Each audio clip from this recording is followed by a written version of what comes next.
Dalam pandangan Islam, penciptaan dan kisah awal mula iblis berkaitan erat dengan penciptaan manusia pertama, Nabi Adam AS. Kisah ini disebutkan dalam beberapa ayat Al-Quran dan hadis Nabi Muhammad SAW. Berikut adalah panjangnya berdasarkan sumber-sumber Islam. Pencipta iblis. Iblis adalah makhluk dari golongan jin yang diciptakan dari api tanpa asap. Allah SWT berfirman dalam Al-Quran, "Dan kami telah menciptakan jin sebelum Adam dari api yang sangat panas." Iblis awalnya adalah makhluk yang sangat taat kepada Allah SWT. Ia bahkan diberi kedudukan tinggi di antara para malaikat karena ketaatan dan ibadahnya yang luar biasa. Namun, iblis bukanlah malaikat. Ia adalah jin, dan jin diciptakan dengan kehendak bebas free will, sebagaimana manusia.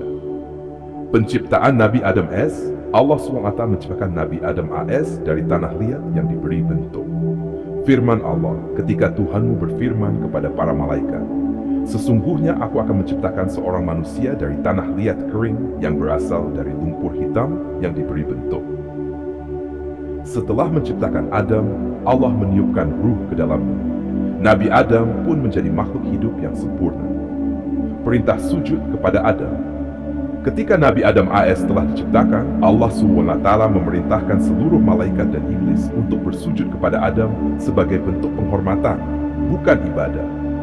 Firman, "Ingatlah, ketika kami berfirman kepada para malaikat, sujudlah kalian kepada Adam, maka mereka pun bersujud kecuali iblis. Ia enggan dan menyombongkan diri, dan ia termasuk golongan yang kafir." Iblis menolak perintah Allah dengan alasan kesombongannya. Ia berkata, "Aku lebih baik daripadanya. Engkau ciptakan aku dari api, sedangkan dia engkau ciptakan dari tanah." Kesombongan dan pengusiran iblis. Karena kesombongannya, iblis dihukum oleh Allah. Ia diusir dari surga dengan hidupnya dan kehilangan derajatnya yang tinggi.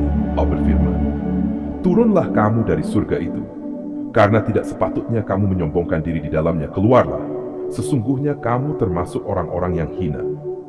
Namun, sebelum diusir, iblis meminta kepada Allah agar diberi penangguhan waktu hingga hari kiamat. Ia berkata, "Berilah aku penangguhan waktu sampai hari mereka dibangkitkan." Allah mengabulkan permintaannya dan berfirman, "Sesungguhnya kamu termasuk yang diberi penangguhan waktu sampai waktu yang telah ditentukan." Janji iblis untuk menyesatkan manusia. Setelah diusir, iblis bersumpah untuk menyesatkan manusia sebagai bentuk dendamnya kepada Adam. Ia berkata, "Karena engkau telah menghukum aku tersesat, aku benar-benar akan menghalangi mereka dari jalanmu yang lurus. Kemudian aku akan mendatangi mereka dari depan dan dari belakang, dari kanan dan dari kiri mereka. Dan engkau tidak akan mendatangi mereka bersyukur." Allah menjawab, "Pergilah, siapa di antara mereka yang mengikuti kamu, maka sesungguhnya neraka jahanam adalah balasanmu semua, sebagai suatu pembalasan yang cukup." Iblis dan permusuhan abadi dengan manusia. Sejak saat itu, iblis menjadi musuh abadi manusia. Tugas utamanya adalah menggoda manusia agar menjauh dari jalan Allah. Namun, Allah juga memberikan kebebasan kepada manusia untuk memilih antara mengikuti petunjuknya atau terjerumus dalam godaan iblis.